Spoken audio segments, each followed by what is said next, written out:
দরুদ সালাম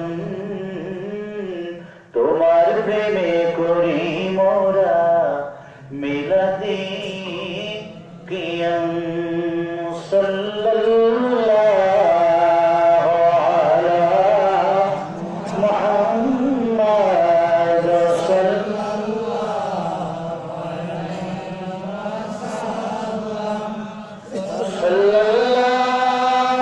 আলা মুহাম্মাদ।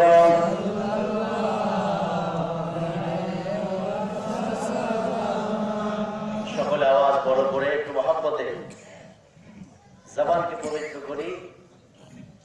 গুনাহ মাফের আশায় সমস্ত নবীর দাওয়াত জিক্রুল্লাহ।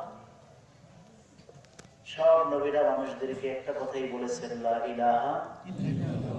সব নবীর দাওয়াত। সুতরাং আল্লাহ আরশের নিচে জমিনের উপরে সবচেয়ে দামি কথা লা ইলাহা ইল্লাল্লাহ। এ কথায় কোনো সন্দেহ আছে? তাহলে আসুন, যে কথাটি পৃথিবীর সেরা কথা, সমস্ত নবীদের জবানের কথা, আসুন আমরা এই কথা কালামে জিক্রুল্লাহ, আল্লাহর মহব্বত আর ভালোবাসা হৃদয়ে ধারণ করে একটু মহব্বত জিকির করি। লা ইলাহা ইল্লাল্লাহ, সবাই লা ইলাহা ইল্লাল্লাহ, লা ইলাহা ইল্লাল্লাহ, লা ইলাহা ইল্লাল্লাহ, লা ইলাহা ইল্লাল্লাহ, লা ইলাহা ইল্লাল্লাহ।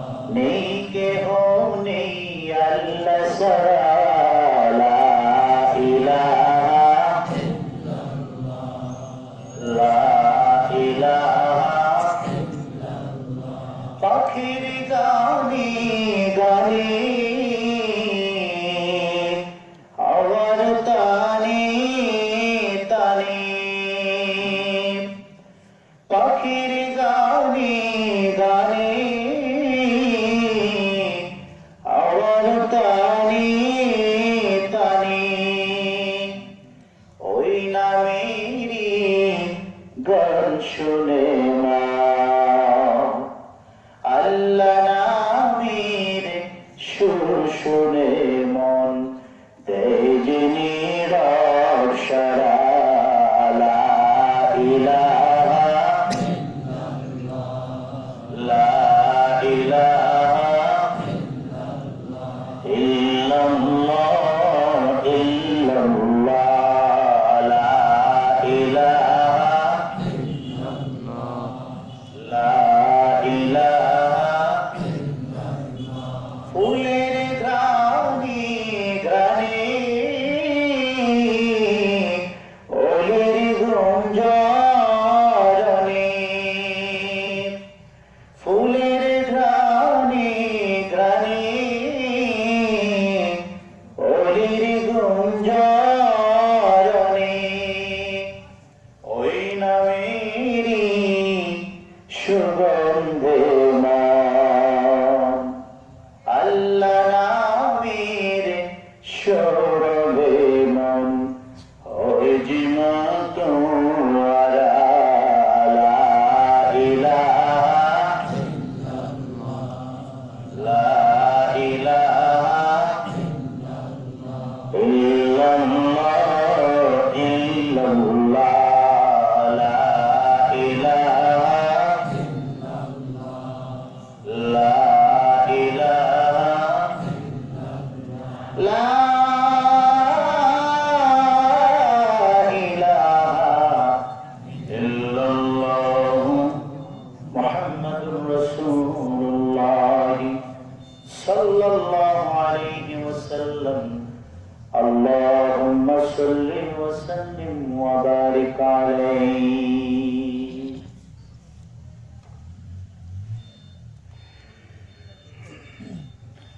শারিকখালী ও পশ্চিম জেলা জামিয়াত হিজবুল্লাহর উদ্যোগে বার্ষিক সওয়াব ওয়াজ মাহফিল আজকের এই বেহেশত আয়োজনের মুহতারাম সভাপতি, দক্ষিণ বাংলার স্বনামধন্য দরবার বাংলাদেশের দরবার শরীফের আলা হযরত সাহেব কেবল আল-হাজ হযরত মাওলানা শাহ মোহাম্মদ আলিউল্লাহ সাহেব দামাত বরকতুহুমুল আলিয়া হুজুরের নেক হায়াত সুস্থতার জন্য দোয়া করি, আল্লাহ যেন নেক এবং দীর্ঘ হায়াতের সাথে আসমানি রহমত কল্যাণ নাজিল করেন। আমরা করি আমিন। প্রধান অতিথির জায়গায় আমার নাম আছে আলহামদুলিল্লাহ। বিশেষ অতিথি হযরত মাওলানা শফিকুল ইসলাম সাহেব, যিনি জান্নাতের টুকরা মাকে হারিয়েছেন খুব কিছুদিন আগে। কোন সন্দেহ নাই, একটা নেক সন্তান মা রেখে গেছে। কমপক্ষে যে সন্তানটি নামাজের ইমামতি করার যোগ্যতা রাখে, কোরআন থেকে কথা বলার যোগ্যতা রাখে, আল্লাহ হাবিবের সুন্নতি জীবনযাপন করার এটা সুযোগ পেয়েছে, এক কথায় একজন যোগ্য আলেমে দ্বীন, ঠিক কিনা বলেন? আমি মনে করি একজন মাকে জান্নাতে পৌঁছানোর জন্য একটা সন্তানের মধ্যে যে কোয়ালিটি থাকা দরকার, তার পুরো কোয়ালিটি এই সন্তানটার মধ্যে আছে, ঠিক কিনা বলেন? একটা ছেলে কবরের পাশে দাঁড়িয়ে কোরআন পড়বে, মায়ের জানাজা পড়াবে, শত মানুষের ইমামতি করবে, আল্লাহর কোরআন থেকে মানুষকে কথা শোনাবে, সুন্নতে নববীর সমস্ত আদর্শ তার মধ্যে থাকবে। এছাড়া জগতে শ্রেষ্ঠ আর কোন কোয়ালিটি হতে পারে না। মানুষ জজ হয়, ব্যারিস্টার হয়, মিনিস্টার হয়, অনেক কিছু হয়।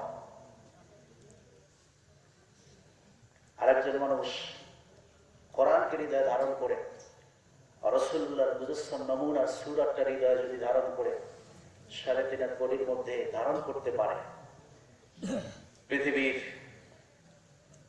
পৃথিবীর কোন কিছুর সাথে রাসূলুল্লাহ সুন্নাতের এই মুজাসসাম নমুনার জীবনের তুলনা হবে না। কি বলেন, হবে না? সুন্নাতের পোশাক দেহে ধারণ করার বদৌলতে, কোরআনের ইলম সিনায় ধারণ করার কারণে, বড় আলেম না হয়েও, বড় মুহাদ্দিস না হয়েও, বড় মুফাসসির না হয়েও একজন হক্কানি কোরআনওয়ালা, সুন্নাতওয়ালা, হাদিসওয়ালা হক্কানি পীরের মুরিদ হওয়ার পরে মৃত্যুর পর যদি কবর থেকে জিকিরের আওয়াজ বের হয়, তাহলে এই লিবাস, এই পোশাক, এই সুন্নাতের চরিত্রের চেয়ে পৃথিবীতে শ্রেষ্ঠ আর কোন চরিত্র হতে পারে না, ঠিক কিনা বল?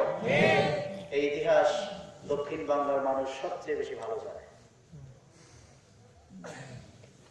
সিনার বহু মুরিদ এরকম যারা ছিলেন, যাদের মৃত্যুর পরে তাদের লাশ অক্ষত পাওয়া গেছে, তাদের কবর থেকে জিকির আওয়াজ এসছে, তারা দরবারের নগণ্য খাদেম ছিলেন, কেউ ঢেলা কুলুপ বানাতেন, কেউ সেবুদের কাছে বসতেন, বড় আলেমও ছিলেন। তাহলে এই যে অর্জন, এই যে গুণ, এটা কি বড় মুহাদ্দিস হওয়ার কারণে, বড় মুফাসসির হওয়ার কারণে না। একজন কোরআনওয়ালার স্বভাব, সুন্নাতে নববীর আদর্শওয়ালা একজন মানুষের স্বভাব, এবং ফাইনালি রাসূলুল্লাহর এই মহব্বতের পোশাকটা, এই সিরাতটা, সূরাতটা হৃদয়ে ধারণ করেছেন, আল্লাহ তাকে দুনিয়া আখিরাতের বাদশা বানাই দিয়েছেন। সুবহানাল্লাহ। আমি মনে করি মাওলানা শফিকুল ইসলাম মায়ের জন্য কাঁদবেন, কান্নার কোনো কারণ নাই, তার মা জান্নাতি, আলহামদুলিল্লাহ। কারণ তিনি একটা বেহেশতি সন্তান দুনিয়াতে রেখে গেছেন, এর চেয়ে বড় চাওয়ার আর পাওয়ার কি হতে পারে? আমি যখন হাজারো মানুষের সামনে কথা বলি, আমার বাবার কথা মনে পড়ে। যদি আমি আমার বাবাকে দেখি নাই, তখন আমার বয়স 1 বছর। কিন্তু এতটুকু প্রশ্ন আছে, বাবা জানি কোন দোয়া আমার জন্য করেছেন যে আমি আজকে হাজারো মানুষের সামনে কথা বলি। এটা একজন পিতার জন্য সবচেয়ে বড় অ্যাসেট, যে তার সন্তানটা কোরআন থেকে মানুষের সামনে কথা বলতে পারে। এর চেয়ে বড় সম্মান আর কিছু নাই। আল্লাহ তাআলা আমাদেরকে সেই কোরআনের নূর দান করুন, সকলে করুন আমিন। আমি যেহেতু দেশি সন্তান, চাকরামুয়াতে আমার বাড়ি, এক কথায় আমি তো পরিচিত মানুষ, যদিও হয়তো আপনারা অনেকে দেখেন নাই, কিন্তু দেশি মানুষ, পরিচিত মানুষ। এটা এই জন্য বললাম যে সারা বাংলাদেশের সব জেলায় যে সব তো অপরিচিত, সেই দৃষ্টিতে আমি যখন আমার এলাকার কথা বলি তখন আমরা সবাই পরিচিত। এই জন্য আমি কারো ছেলের মতো কথা বলবো, কারো ভাইয়ের মতো, এর উপরে যাওয়ার তো সুযোগ নেই, কারণ আমি তো বয়স কম। আর সবচেয়ে বড় কথা, আমি একজন হক দরবারের খাদেম। সার্সিনা দরবারের খাদেমের পরিচয়টা যদি দিতে পারি, আমি মনে করি এটা আমার জীবনের শ্রেষ্ঠ পরিচয়। সার্সিনা দরবারের একজন খাদেম, যে এটা আমি বলতে পারি মুখ থেকে, এটা আমার জীবনের সবচেয়ে বড় পরিচয়। এর চেয়ে বড় কোনো পরিচয় আমার নাই। আমি বহু মন্ত্রণালয়ে গিয়েছি, এমপি মন্ত্রীর কাছে গিয়েছি, বড় বড় মানুষের প্রধানমন্ত্রীর প্রোগ্রামে আমি গিয়েছি, কোনোটাকে আমি বড় মনে করি না। আমি বড় মনে করেছি আমি সার্সিনা দরবারের একজন নগণ্য গোলাম। এবং আজকের আমি যেই ছেলেটা ধরে নেন যে একেবারে নিম্ন পরিবারের একটা ছেলে, সার্সিনাতে পড়েছি, খুব কষ্ট করে পড়েছি, কিন্তু সেই মানুষটাকে আল্লাহ পাক 5-5 বার ধরে মক্কা মুকাররমায় নিয়ে গেছে, সপরিবারে নিয়ে গেছে। আমি যে নাত আপনাদেরকে শুনিয়েছি, কোন একদিন সার্সিনা স্টেজে আমি নাত করতেছিলাম, তো সার্সিনা হুজুরকে আপনার গুণ আছে যে নাত শরীফ শুনলে হুজুর কাঁদে। আপনারা হয়তো স্টেজে অনেক দূরে থাকেন, কেউ কাছে থাকেন, যখন শরীফেরা নাত পড়ে হুজুর দেখবেন যে কাঁদে। আমি তো কাছ থেকে দেখেছি, হুজুরের সাথে এক কম্বলে আমি ঘুমানোর সৌভাগ্য হয়েছে, আলহামদুলিল্লাহ। এক সফরে হুজুরের সাথে হজে যাওয়ার সুযোগ হয়েছে, আমি তো অনেক কাছ থেকে দেখার সুযোগ পাইছি। তা আমি দেখতাম যে প্রায় আমি নাত পড়লে, যারাই পড়েন অনেকে পড়লে কাঁদতে। কোন একদিন আমাকে ডেকে বলেছেন যে আমার বিশ্বাস তোমার নাত তোমাকে রাসূলুল্লাহ রওজা আখার পর্যন্ত নিয়ে যাবে। আমি তখন সার্সিনাতে ফাজিলে পড়ি, রুমে এসে ভাবলাম যে আমার তো পড়ার টাকা নাই। আমার ওস্তাদ বসে আছেন গাড়ি রফিকুল্লাহ সাহেব, তার কাছে কোরআন পড়েছি। উনি জানেন যে অত উঁচু ফ্যামিলির সন্তান আমি, অথচ হুজুর বললেন কি, হুজুরের দোয়া আল্লাহ এমন ভাবে কবুল করেছে, একটা না 14 থেকে শুরু, 14, 15, 16, 17, 18 আল্লাহ পাক ধারাবাহিক 5 বার ফ্যামিলি সহ মক্কা মুকাররমায় আল্লাহ দিয়েছে। আরো মজার একটা কথা বলি, আমি মদিনার মুনাওয়ারায় অবস্থান করছি, রাত্র তখন 2:30টা বাজে। হঠাৎ একটা ফোন গেছে বাংলাদেশ থেকে,